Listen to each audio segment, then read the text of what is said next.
Hello everyone, welcome to the NPTEL Immunology course for the June to November 2022 session. I am Seemanti Aditya, a Ph.D. scholar in the Department of Biotechnology at IIT Madras. So I will be the teaching assistant for taking live classes of this course on every Friday from 7 p.m. to 8 p.m. Today I am going to discuss about the week 0 assignment that you have that has been uploaded in the NPTEL portal, and a brief idea about the concepts behind the concepts which are going to be helpful for answering those questions. So let's begin. So nucleic acids. Nucleic acids were first discovered by Friedrich Mischer from the nuclei of pus cells, and he termed it as nuclein. So pus cells are also known as the leukocytes or WBCs. So what he did, he basically collected the discarded bandages, and from those bandages he isolated the leukocytes, and from those leukocytes he could isolate certain biomolecules from its nucleus.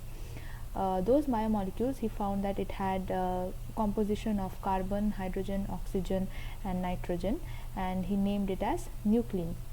So scientists later on found out nuclein was a mixture of proteins and nucleic acids. So nucleic acids, which were later on discovered, were termed as nucleic acids because of the presence of a phosphate group or phosphoric acid, which imparts an acidic character to the to nucleic acids, and also a partial negative charge.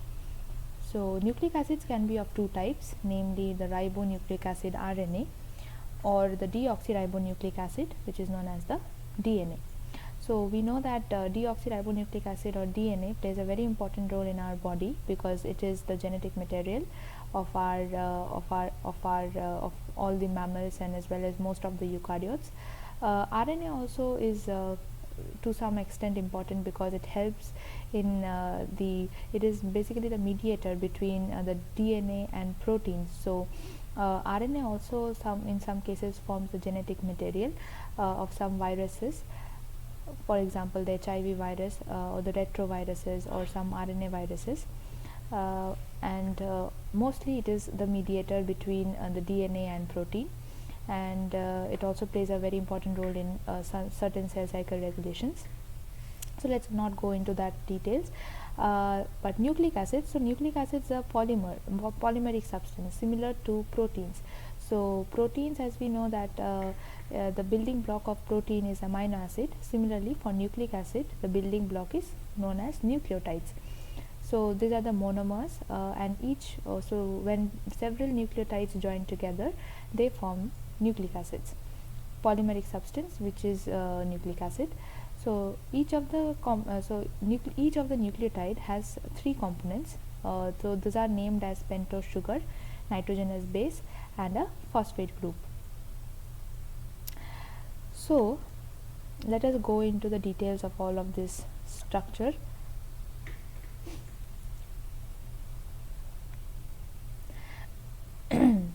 Looking into the chemical structure of nitrogenous bases. So nitrogenous bases, as you can see, these are planar structures. These are aromatic compounds because we have alternate single bond and double bonds, and these are also mostly insoluble in water. So nitrogenous bases can be mainly of two types, which are purines and pyrimidines. So we name it as purines and pyrimidines due to differences in their ring structure. Purines are purine backbone has a 9-membered ring, whereas pyrimidine backbone has a 6-membered ring. Now in purine structure, all the numbering is from the nitrogen. So you can see nitrogen 1, then again O is labeled as 2, 3, 4, 5, 6, and again the next ring is labeled from nitrogen as 7, 8 and 9. Whereas in case of pyrimidine, also the numbering starts from nitrogen 1, 2, 3, 4, 5, 6. Now these are the backbone structure of purine and pyrimidine. Now there are different kinds of nitrogenous bases corresponding to purines and pyrimidines. So for example, in purines we have adenine and guanine, which are again the structures are shown here on the right hand side. whereas the pyrimidines have structures of pyrimidines involves cytosine, thymine and uracil. So the structure of purines are like the backbone remains constant, and there are some side groups that are attached that will give a specific identity to each of this nitrogenous base. So adenine has an amino group which is attached to carbon 6. Similarly, guanine has an amino group attached to carbon number 2 and a carboxyl group attached to carbon number 6. So apart from this purines, we also see the structure of pyrimidines. So pyrimidines, the structures are again like cytosine has so cytosine, thymine and uracil. Now let us look into what are the details of what kind of nitrogenous bases can be present in different nucleic acids like DNA and RNA. So in DNA we have adenine, guanine, cytosine and thymine, whereas in case of RNA we have adenine, guanine, cytosine and uracil. So uracil is present in RNA in the place of thymine, and this confers several properties to RNA like stability or So uracil differs from thymine in just a methyl group. So we can see that thymine has a methyl group, but uracil do not have a methyl group. So 5-methyl uracil is actually what is thymine. Now proceeding forward, so the structure of sugar that is involved in nucleotide is a pentose sugar. Pentose, the name is given because the sugar consists of 5 carbons, and the composition of sugar also differs in DNA and RNA. So for example, DNA consists of deoxyribose sugar, whereas RNA consists of ribose sugar. So corresponding to these differences in sugar, we name it as deoxyribonucleic acid for DNA, and for ribose we name it as ribonucleic acid. So the structure of the deoxyribose and ribose is as follows. So for example, in ribose we have a hydroxyl group which is present in carbon number 2. In case of deoxyribose, this hydroxyl group is not present, so the oxygen is removed, so we call it as deoxyribose. Now this also is one of the properties that is giving specific stability properties or reaction properties to DNA and RNA. There are differences in their stability and their reactivity because of this presence of deoxyribose or ribose as well as some uracil. Now we can see that this differences in RNA and DNA is in basically two main components. One is the presence of different sugars in each of these compounds, and the presence of different nitrogenous base. So nitrogenous base in case of RNA is uracil in place of thymine, whereas in case of DNA it is thymine. So on the basis of this we can answer one quick question. So the question goes like, okay, so two main classes of nucleic acids are deoxyribonucleic acid DNA and ribonucleic acid RNA. So we have to pick the right difference between DNA and RNA. Now the options are what are the different differences between DNA and RNA? Option number A is sugar and phosphate, B is sugar and purines, third is purines and phosphate, and fourth is sugar and pyrimidines. So now let us look into the differences in perspective. So we saw that DNA consists of ribose sugar and RNA consists of we saw that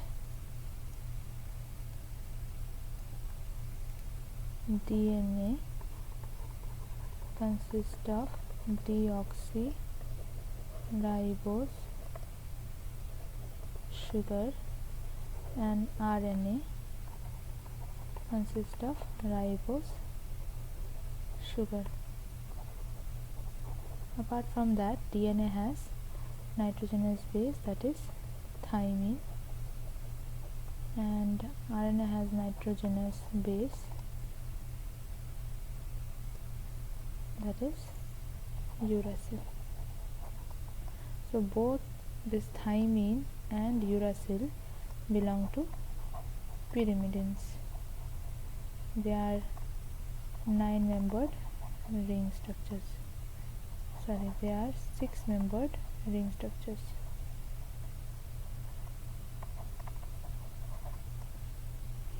So the correct difference is they have sugar, difference in sugar.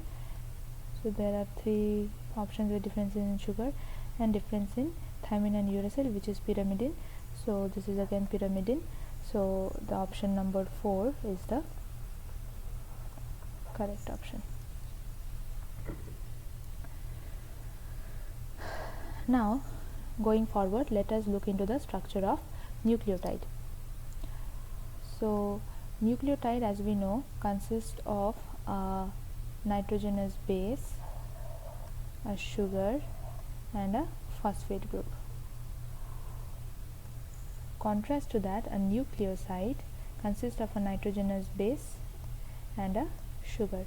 So basically just this part of the compound is what is known as the nucleoside. So you can see the arrow. Nucleoside consists of a sugar and a nitrogenous base. Now we will be looking into the nucleotide structure. So nucleotide, each of the nucleotide is attached to 3 phosphate groups.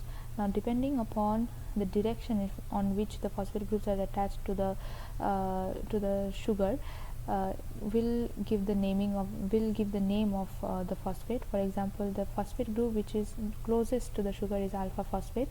The ones that is next to alpha is beta, and the one which is farthest is the gamma phosphate.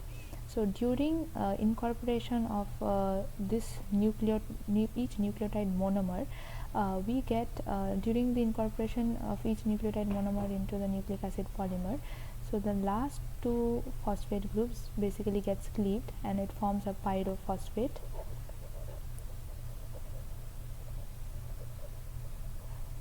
And cleavage of this pyrophosphate results in a lot of energy. This cleavage requires a lot of energy, and this energy facilitates the formation of polymeric nucleic acid.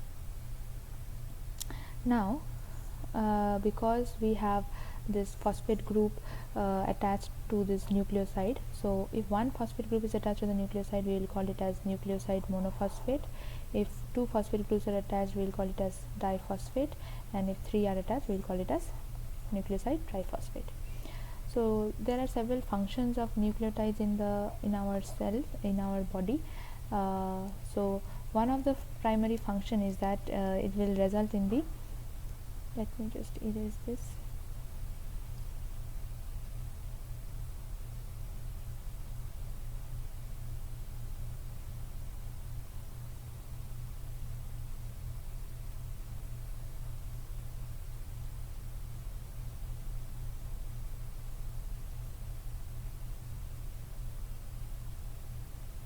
Okay, so there are many primary functions of nucleotides in our body.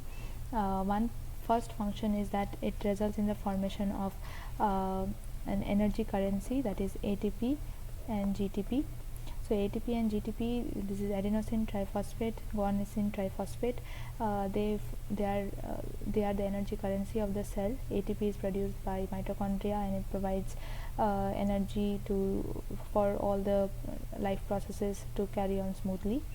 Also nucleotides form as a precursor for several coenzymes like NAD+, NAD+, NADP+, etc.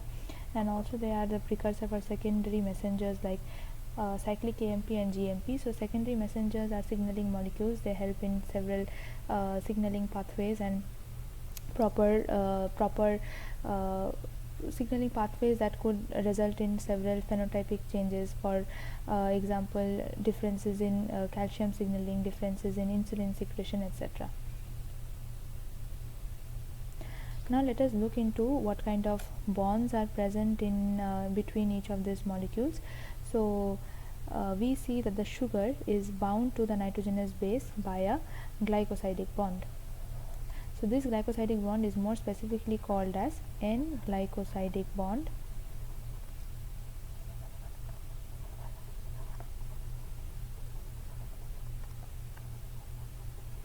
because the bond is attached by a nitrogen atom. Also the phosphate group is attached to the sugar by an ester bond. So this bond is an ester bond. Now when these nucleotides are incorporated in the nucleic acid, so each of this phosphate group, so we see this phosphate group, so one phosphate group will react with this hydroxyl group of the next nucleotide. So the hydroxyl group, so from here if you see that there was an H, so this H reacted with two of the oxygen atoms, and that released water, and therefore two nucleotides got they got bonded together, and that results in the formation of a polymeric nucleic acid. So this bond is basically known as the phosphodiester bond. So based on this concept we can have so based on this we can see that the 5' end of the nucleic acid remains free because it has a free hydroxyl group. 5' has a free hydroxyl group, and 5' end has a free phosphate group, and the 3' end has a free hydroxyl group, because there is no phosphate group to bind to the last hydroxyl group. So on the basis of that we can see that there could be a quick question. So in a nucleotide, the nitrogenous base is joined to the sugar moiety. Nitrogenous base is joined to the sugar moiety by which kind of bond? So whether it is a glycosidic bond or phosphodiester bond or hydrogen bond or A and B. So we saw that nitrogenous base is bound to ribose or deoxyribose, whatever is the sugar. So it is bound by glycosidic bond. So this is the correct option. Moving forward, we will now look into briefly what is Chargaff's rule. So Chargaff stated that in a double-stranded DNA molecule, amount of cytosine will be equal to the amount of guanine, and amount of adenine will be equal to amount of thymine. This he came to a conclusion about this because double-stranded DNA molecule means the molecules should have complementarity with each other. So if the amount of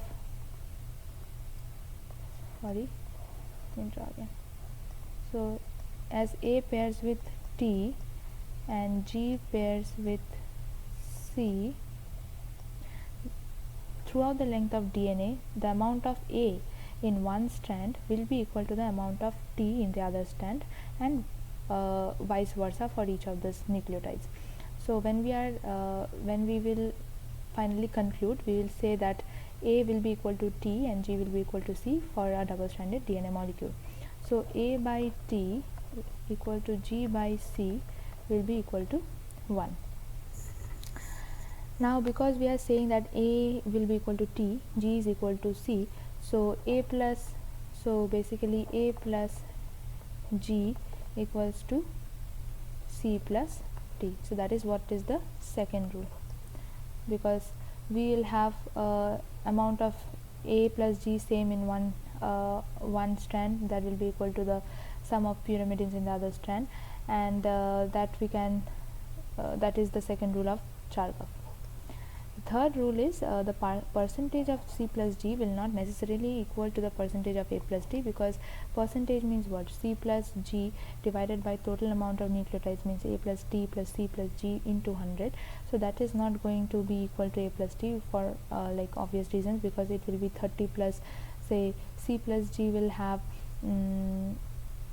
C plus G means C plus G will have, suppose C is having 20, G is 30, and A is 30 and B, so this will not be necessarily equal. Now based on this we can have a question like, so for a double stranded DNA that has 20% of adenine, what is the percentage of guanine in the DNA? So the amount of adenine is 20%. So what will be the amount of thymine? That will be also 20%. Now total amount of nucleotide should be equal to 100%. So G plus C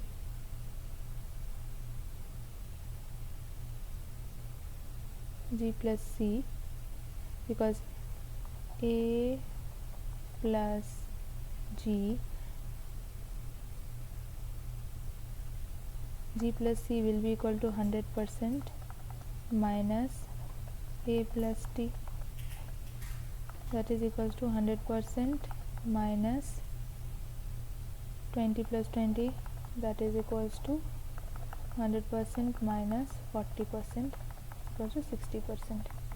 So G plus C is equals to 60%. Now we know that G is equal to C, so we can write it as 2G equals to 60%, so G equals to 30%. So the option is number D. So how can nucleic acids be separated in an experimental setup? There could be two ways. One is agarose gel electrophoresis and the other is polyacrylamide gel electrophoresis.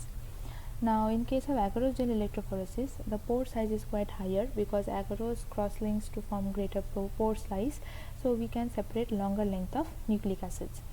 But in case of polyacrylamide gel, polyacrylamide forms a cross linking between acrylamide and bisacrylamide, so this cross linking results in a smaller pore size that will result in greater resolution, like we can achieve greater resolution for shorter nucleic acids. So page can be used for separation of shorter nucleic acids. Now because nucleic acids carry a negative charge, so under the influence of electric field, so all of this electrophoresis is carried out like from cathode to anode in the presence of an electric field. So basically the basic definition of electrophoresis is separation of substances under the influence of nucleic field, under the influence of electric field. So nucleic acids carry a negative charge, so it will move from cathode to anode under the influence of an electric field. So shorter the length of nucleic acid, further it will be traveling in a further length it will travel in a gel. So we have this agarose tank, we have a cathode, we have an anode. Anode is positively charged, cathode is negatively charged. Our DNA will be migrating towards here in the presence of electric field. So shorter length of DNA, shorter length of DNA, this is 50 kb, this is 100 kb, will travel more distance in the gel.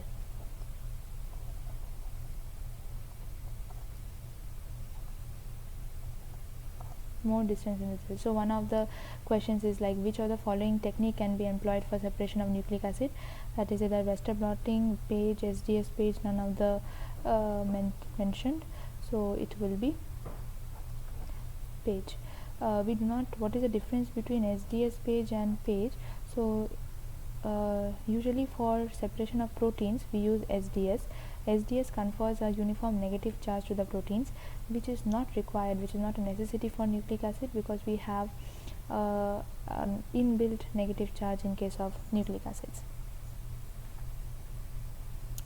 Now the last question is, if you can solve that, what is the palindromic sequence, what could be the palindromic sequence for all of this option? So what is a palindrome? So any kind of sequence that is similar from 5' end to 3' end as well as 5' end to 3' end, that is known as palindromic sequence. So let us look into each of these options. So first option is, so whenever there is no direction given, we should assume that this is 5 prime, this is the 5 prime end, and this is the 3 prime end. So let us look into the first option. So A, G, T, C, T, T, G, A. If we are drawing the complementary base pairs, it will be T, C, A, G, A, C, T.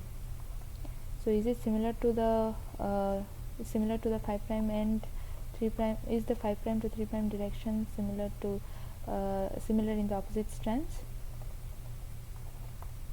No, right? So this is not the option. Let us look into the second option, G, T, T, C, A, G. Again this will be C, T, T, T, G, A, C.